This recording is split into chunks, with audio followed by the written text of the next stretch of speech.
Le 10 juillet 1940, à Vichy, où s'est installé le gouvernement français de la zone libre, l'Assemblée vote les pleins pouvoirs au maréchal Pétain, qui concentre désormais la puissance législative et exécutive.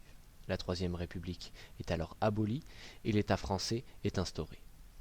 La France bascule progressivement dans la dictature et ce que l'on nomme désormais le régime de Vichy rejette la démocratie, proclamant la Révolution nationale, un programme politique autoritaire, réactionnaire et antisémite résumé par les valeurs du nouveau régime: travail, famille, patrie.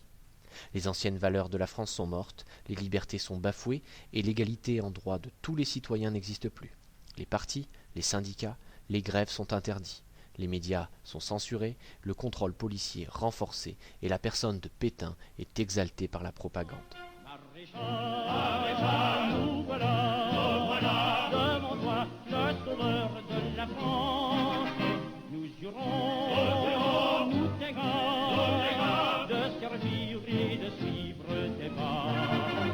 Maréchal, nous voilà, et nous a redonné l'espérance, la patrie. Alors que la République est détruite par la politique menée par Pétain et le régime de Vichy, une collaboration d'État avec les nazis est mise en place.